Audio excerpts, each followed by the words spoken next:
അതേപോലെ നമ്മുടെ ആവശ്യത്തിന് വേണ്ടി നമ്മൾ കണ്ണ് ഉപയോഗിക്കൽ നിർബന്ധമാണ്. വണ്ടി ഓടിക്കുന്ന ഒരാൾ, വാഹനം ഓടിക്കുന്ന ഒരാൾ, അദ്ദേഹം റോഡ് ശ്രദ്ധിക്കാതെ അപ്പുറവും ഇപ്പുറവും തിരിഞ്ഞു നോക്കി ഓടിക്കുന്നത് ഹറാമാകാനാണ് സാധ്യത. കാരണം എന്തുകൊണ്ട്? അത് വലിയ അപകടത്തിന് കാരണമാകും. അപ്പൊ കാണേണ്ടത് കാണുക, നോക്കേണ്ടത് നോക്കുക, അതിനാണല്ലോ നമുക്ക് കണ്ണു തന്നത്. പക്ഷേ നമ്മൾ പലപ്പോഴും അറിഞ്ഞോ അറിയാതെയോ അള്ളാഹു വിരോധിച്ചതിലേക്ക് നമ്മുടെ കണ്ണുകൾ തിരിഞ്ഞുപോയി.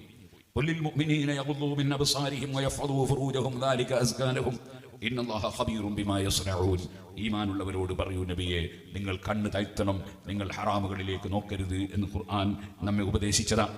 ഖുർആനിന്റെ അത്തരം ഉപദേശങ്ങളെല്ലാം മുഅ്മിനീങ്ങളോടാണ്, സത്യവിശ്വാസികളോടാണ്. അല്ലാതെ നിരീശ്വരവാദികളോടോ യുക്തിവാദികളോടോ മതവിശ്വാസമില്ലാത്തവരോടോ ഇസ്ലാം അംഗീകരിക്കാത്തവരോടോ യാ അയ്യുഹല്ലദീന ആമനു എന്ന് പറഞ്ഞുകൊണ്ടുള്ള ഉപദേശങ്ങളും മുഅ്മിനീങ്ങളോട് പറയൂ എന്ന് പറഞ്ഞുകൊണ്ടുള്ള ഉപദേശങ്ങളും നമ്മളാരും അവരോട് പറയാറില്ല. അതുകൊണ്ട് തന്നെ മുഅ്മിനീങ്ങളായ ആളുകളോട് പണ്ഡിതന്മാർ നൽകുന്ന ഉപദേശങ്ങൾ, ആ ഉപദേശങ്ങൾ അതെടുത്തു വെച്ചിട്ട് മുഅ്മിനീങ്ങൾ, സത്യവിശ്വാസികളല്ലാത്ത മുസ്ലിമീങ്ങളല്ലാത്ത ആരും ചർച്ച ചെയ്യേണ്ട ആവശ്യവും ഇല്ല. പരിശുദ്ധ ഖുർആൻ യാ അയ്യുഹന്നാസ്, മനുഷ്യരെ എന്ന് വിളിച്ചുകൊണ്ട് പറഞ്ഞ കുറേ ഉപദേശങ്ങളുണ്ട്. അത് എല്ലാവരോടുമുള്ള ഉപദേശമാണ്. നിങ്ങളെല്ലാം ഒരേ അച്ഛനമ്മമാരുടെ മക്കളാണ്. നിങ്ങൾ പരസ്പരം ശണ്ട കൂടേണ്ടവരല്ല, നിങ്ങൾ ബഹളം വെക്കേണ്ടവരല്ല, വർഗീയവാദികളാകേണ്ടതല്ല. ഇങ്ങനെയുള്ള ഒരുപാട് ആശയങ്ങൾ ഖുർആൻ ജനങ്ങളെ എന്ന് വിളിച്ചുകൊണ്ട് നൽകിയ ഉപദേശങ്ങളുണ്ട്.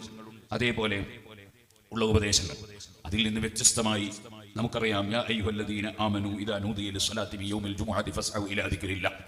ഈമാനുള്ളവരെ, നിങ്ങൾ വെള്ളിയാഴ്ച ജുമുഅക്ക് ബാങ്ക് വിളിക്കപ്പെട്ടാൽ ഫസ്ഔ ഇലാ ദിക്രില്ലാഹ്, അല്ലാഹുവിന്റെ ദിക്റായ ഖുതുബയിലേക്ക് നിങ്ങൾ അച്ചടക്കത്തോടെ, അടക്കത്തോടെ, ഒതുക്കത്തോടെ വരണം എന്ന് ഖുർആൻ പറഞ്ഞു. ആ വിളിച്ചത് മുസ്ലിമീങ്ങളെ മാത്രമാണ്.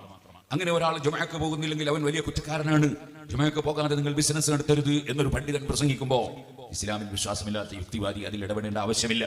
അതുപോലെ തന്നെ മറ്റു മതക്കാരോ മതമില്ലാത്തവരോ ഉള്ളവരോ ആയ ആളുകൾ അതിൽ ഇടപെടേണ്ട ആവശ്യമില്ല. കാരണം മുസ്ലിമീങ്ങളോട് ഉപദേശിക്കുക എന്നത് മുസ്ലിം പണ്ഡിതന്മാരുടെ ചുമതലയാണ്. ഇരിക്കട്ടെ, ഞാൻ പറഞ്ഞു വന്നത്, മുഅ്മിനീങ്ങൾ അന്യ സ്ത്രീകളിലേക്ക് നോക്കാൻ പാടില്ല. അതേപോലെ വേറെ ഒരാളുടെ കത്ത് പൊളിച്ച് വായിച്ചു നോക്കാൻ പാടില്ല. വേറെ ഒരാളുടെ വീട്ടിലേക്ക് അവൻ കാണാതെ, അറിയാതെ, അവൻ ഇഷ്ടപ്പെടാതെ എത്തി നോക്കാൻ പാടില്ല. അതേപോലെ മറ്റൊരാളുടെ ഔറത്തിലേക്ക് നോക്കാൻ പാടില്ല.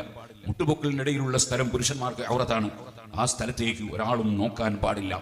അതേ, സ്വന്തം പാപ്പ പോലും മകന്റെ മുട്ടുപൊക്കലിനിടയിലുള്ള സ്ഥലത്തേക്ക്, തീരെ ചെറിയ കുട്ടിയായി വളർത്തുന്ന സമയം കഴിഞ്ഞാൽ ആ ഭാഗത്തേക്ക് നോക്കാൻ പാടില്ല. ഇസ്ലാമിന്റെ നിയമം അങ്ങനെയാണല്ലോ. സ്വന്തം മകളാണെങ്കിൽ പോലും ഉമ്മയുടെ മുട്ടുപൊക്കലിനിടയിലുള്ള സ്ഥലത്തേക്ക് നോക്കാൻ പാടില്ല. ആകയാൽ ഹറാമായ സ്ഥലങ്ങളിലേക്കൊന്നും തന്നെ നോക്കാൻ പാടില്ല. ഈ ബോധം നമുക്കുണ്ടാകണം. ഹറാമായ കാര്യങ്ങളിലേക്ക് നോക്കാതെ കണ്ണ് നമ്മൾ തിരിച്ചു കളയണം. ഖുല്ലിൽ മുഅ്മിനീന യഗ്ളൂ മിൻ അബ്സാരിഹിം വയഹ്ഫദൂ ഫുറൂജഹും. അതേ, നമ്മൾ നമ്മുടെ സ്വകാര്യ അവയവങ്ങൾ സൂക്ഷിക്കണം. ഇതെല്ലാം മുഅ്മിനീങ്ങളോടുള്ള ഉപദേശങ്ങളാണ്.